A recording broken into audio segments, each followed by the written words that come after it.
draft for today. Who or what are you missing most by not being in Indianapolis? This is the week we'd be in Indy. We'd be leaving right now. I know I would be. We do till Friday, and then we get out of there. So that's what we're going to do for the draft. And I have a question for you to determine the first pick, Peter. Where was the first ever NFL Combine held? Phoenix. Oh, no. I can't even say close. It's the other side of the country. Tampa in 1982. Tampa was the first Combine. And just as an idea, one of my favorite Combine story, old school style, just to give a flavor for how far it's come. In 1990, when Major Harris, the former West Virginia quarterback, went to the scouting combine, he showed up for the workouts in blue jeans and a dress shirt. And he had street shoes, not running shoes, so somebody had to supply him with shoes so he could do the events. That's what it was like in 1989, and oh, how it has changed. Well, I'll give you can I give you what it used to be like back in the day? The year 2000, Holiday Inn Crowne Plaza Hotel. The Combine is there. The players are there. They're still there. I mean, they would be there this year. The exact same place. Well, that year, there's about 15 or 20 reporters there. I spent an hour and a half over lunch with Plexico Burress and wrote a story for Sports Illustrated the following week based on my conversation with Plexico Burress for an hour and a half. Okay? Now, let's fast forward to last year. 1,243 credentials issued by the National Football League, not 15 to 20.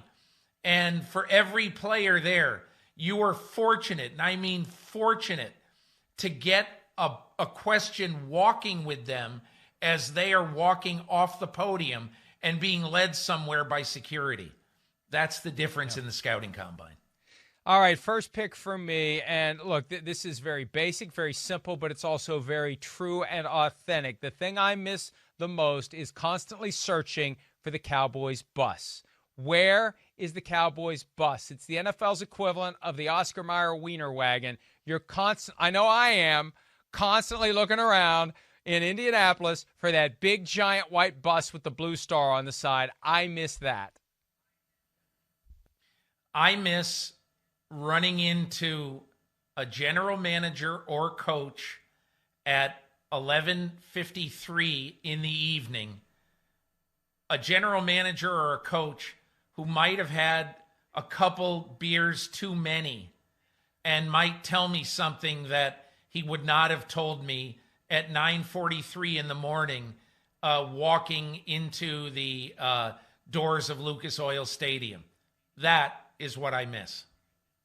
I miss the feeling of seeing someone and thinking I should know who it is. But when you get coaches off of a sideline, when you get general managers out of the luxury suite where you see them during their games and they're not wearing their colors and their gear, sometimes it takes a little while to register who is that guy. And I'll give you an example. A few years ago, we had a head coach on set with us, and they're doing the row of press conferences on the other side of the room, and there's a guy at each podium. And the coach said to me, "Who the hell is that down at the left? Who is that guy?" It was Brett Veach. But nobody knew who Brett Veach was. They know now he's the guy who found Patrick Mahomes. But you see these names, and you see you see these faces, and they're all jumbled together, and it's like, wait a minute, which guy is that? What team is he with? And I both miss that feeling and don't miss that feeling because I feel like I go through that every year, Peter. I miss my 5 breakfasts / lunch at this breakfast place in downtown Indianapolis called Patachou. And Patachou is great because if you walk in there at 8:15 in the morning during the scouting combine, you are going to see 5 people who you know because you've seen them on television. So I miss that because I would have 45 minutes with somebody at all times, and I'd always get there first, and I would get a table in the corner. You know why? Because you want a table in the corner with me sitting with my face toward the room and the person I'm going to have breakfast with sitting with his back to the room, so he has fewer people coming up to him and saying, hey, coach, or hey, whoever. And so I miss that. But you kind of sound like the reason why, as an Italian, you like to sit in the back of the restaurant with everything in front of you. You want to make sure if you're going to get whacked, you want to see it coming. So it's the same, but it's not the same. Last one for me, but this is similar to it. I miss the feeling of asking myself, am I about to get punched? Now, not when the normals, but when you're out and about and there's people out there that you've shared some strong opinions about, there have been times where I've just kind of had that fleeting feeling of, am I about to get punched? I both miss and not miss that, because it would be a hell of a story if I did get punched, but I don't want to get punched. I miss walking through the concourse at the convention center leading to and from hotels and Lucas Oil Stadium, and just walking along, and all of a sudden you see somebody. Last year, I saw Jordan Palmer. Okay, and I talked to Jordan Palmer about, he's the kind of the quarterback mentor. And I talked to Jordan Palmer about his guys and who he's got. And he always comes up with 2 or 3 tidbits for me.